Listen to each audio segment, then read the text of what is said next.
Subscribe कीजिए be learning tutorial YouTube channel को और बेल आइकन को दबाइए हमारी लेटेस्ट वीडियो सबसे पहले देखने के लिए। हेलो स्टूडेंट्स, स्वागत है आपका be learning tutorial YouTube channel में।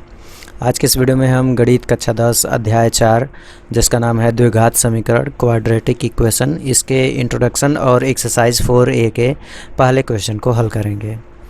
तो आपको हम बता दें कि जो हमारी वीडियोस थी वो कंटिन्यूसली नहीं आ रही थी। उसकी वजह यह थी कि मेरा एग्ज़ाम चल रहा था और इसी कारण से मैं वीडियो नहीं बना पा रहा था।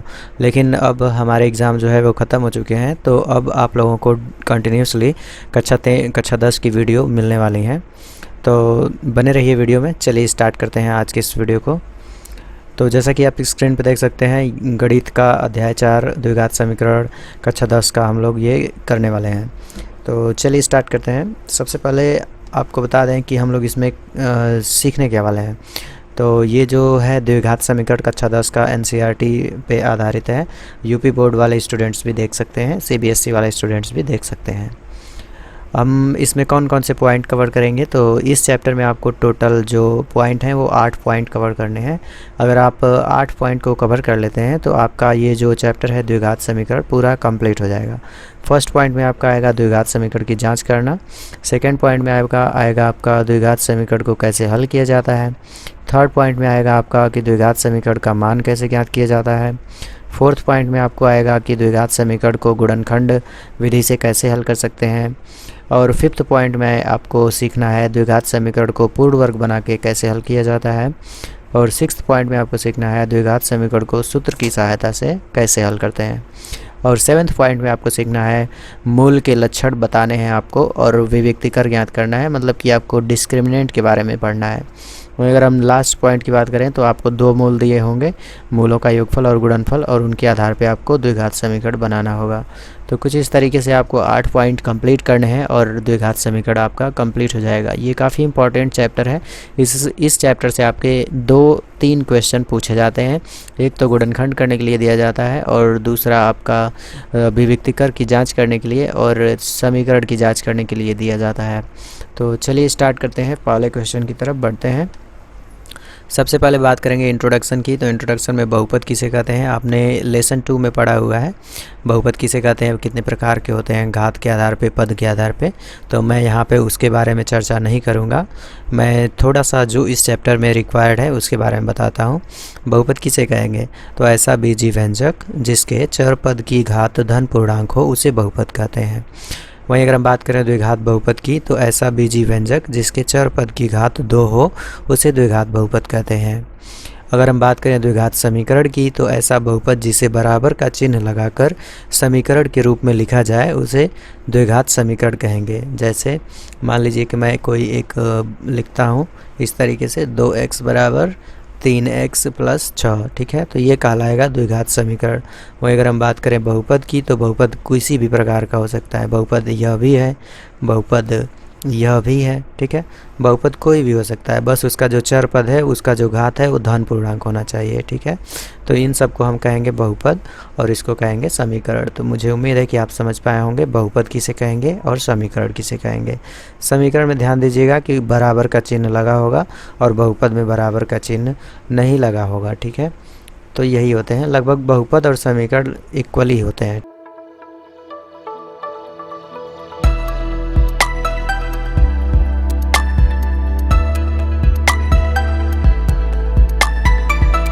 ठीक है, चलिए अब हम लोग पहले क्वेश्चन की तरफ बढ़ते हैं। तो ये है एक्सरसाइज 4A का पहला क्वेश्चन, जो कि डॉक्टर मनोहरे की गणित की किताब से है, ठीक है।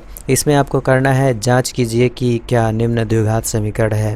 मतलब 1 से लेकर के 9 तक के जो क्वेश्चन हैं उनको आपको केवल जांच करना है कि कौन सा जो है द्विघात समीकरण है।